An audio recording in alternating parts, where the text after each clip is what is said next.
The flame had died down.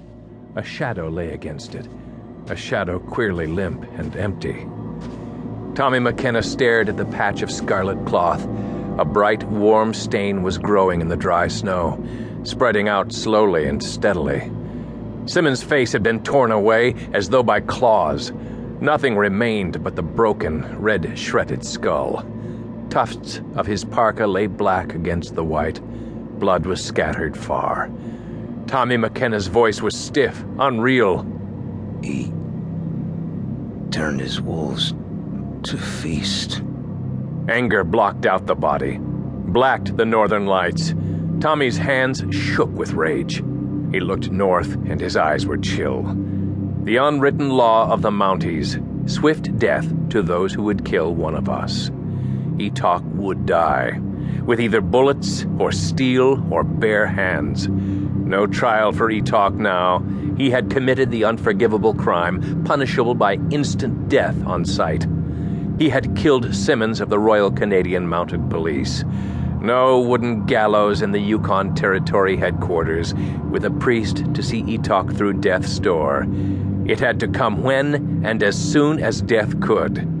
Tommy McKenna looked back at the fire. The torn fur and scattered bones of the sledge dogs told a swift story. Tommy knew that he was on foot, that he would have to live from kill to kill unless he met Etok. The garish flame of the northern lights showed up the trail. The large pads of Etok's wolves had left their plain print upon the snow, and over the pads was the print of a kamik-covered foot. That was Etok. Picking up a bundle of supplies from the ruin of their outfit, Tommy struck out.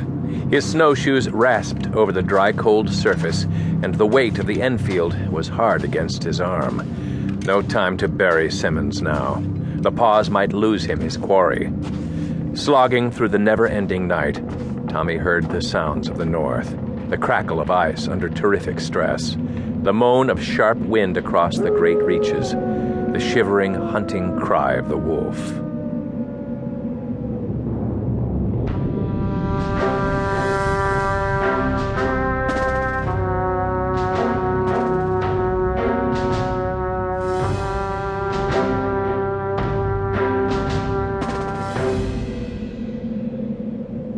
For hours the trail was straight, leading into the very heart of the Borealis. Etok the madman was traveling fast and far, lengthening the road which was milestoned with blood. Tommy's breath was ice on his lips, and his lungs burned from exertion and freezing air. The Enfield grew heavier. The revolver under the parka banged with steady monotony against his thigh. His squinted eyes did not leave the trail. The sound of his snowshoes was like the staccato flicking of sandpaper across a drumhead. He stopped, still looking down, his practiced glance reading the story. Someone had intercepted Etok's trail. The sledge had stopped. Then a pair of shoes led off at an angle traveling west. It seemed to Tommy that the second prints were lighter, but he did not think that Etok would desert his team, nor did Tommy think that any man in the north could drive the 12 wolves except Etok. He followed the sledge runners again, quickening his pace. The wind was stronger, sending whirlwinds of dry snow rocketing up toward the black sky. 2 months until morning. 100 miles to the first Mountie post. Tommy felt alone and cold and weary, but his eyes held the trail. The northern lights flared higher and higher until they covered the entire dome of the sky. The world stood out stark and bitter, like the ocean seen through a lightning flash. Far ahead, against the rim, Tommy saw a string of dots. As he quickened his pace, he thought that perhaps he would have a showdown now, even though Etok, riding his runners, would be fresh. Seconds were ticked away by the rasping shoes. Another flare of the lights. 100 yards in front of him, Tommy beheld the team.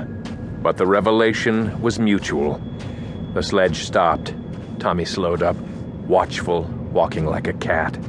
The dim shadow before him might rush him. The Enfield was balanced, safety off. Still, the shadow did not move. Less than 20 feet away, the wolves growled low in their throats. Tommy, moving